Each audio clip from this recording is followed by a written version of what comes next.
हरदोई में टंडियाबा थाना क्षेत्र के कुमामू आश्रम में सोमवार रात बाबा हीरादास, उसके पुत्र नेतराम और शिष्या मीरादास की हत्या का पुलिस ने खुलासा कर दिया।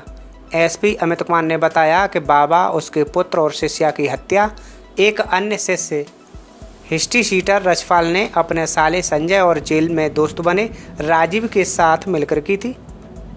आपको बताते कि रछपाल पिछले लगभग 11 महीने से बाबा हीरादास के साथ रह रहा था।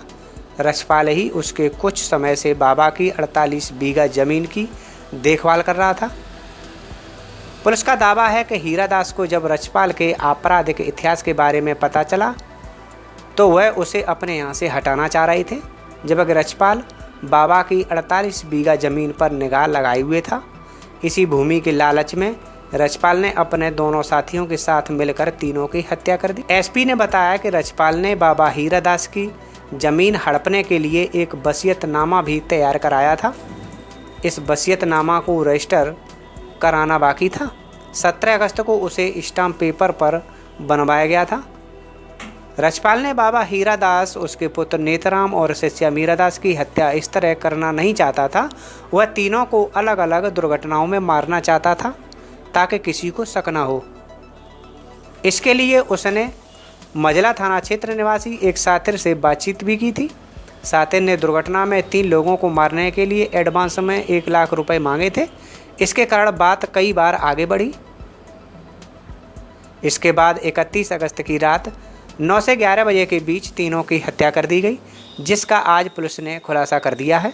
वह अपने साथ पुराने मुकदमों में जेल गए राजीव के साथ मिलकर तथा एक अन्य व्यक्ति के साथ जो इसके साथ पहले जेल में रहा है उसके साथ मिलकर इस घटना को अंजाम दिया है। राजीव ने इसमें पूरी प्लानिंग की थी। रछपाल और संजय और एक अन्य व्यक्ति तीनों मिलकर जाके हत्या किए थे। इसमें इनको जो तीनों के मरने से जो इनके पास 48 बीघे के आसपास ज़मीनें थी वो इनके कब्जा करने का पूरा इरादा था, जिसके लिए इन्होंने अगस्त माह में ही 17 तारीख को एक वसीयतनामा तैयार करके धोखे से बाबा से अपनी वसीयत इनके अपने नाम करा ली थी रछपाल ने, और ये कॉन्फिडेंस था कि इसके बाद इसको बेच के ये पैसा आपस में बांट के खा जाएंगे या ज़मीनें आपस में बांट के वितरित कर लेंगे। इस घटना में रछपाल, क्योंकि उनका शिष्य था, तो वो सुबह घटनास्थल पर ही मिला और घटनास्थल पर ही काफ़ी घबराया इत्यादि था। और जब इससे पूछताछ की गई तो इसने और इसकी पत्नी के बयानों में असमानता पाई गई। इसके साथ ही इससे जब धीरे धीरे पूछताछ की गई, कई सारी और कड़ियाँ मिली, सर्विलांस का भी सहयोग लिया गया।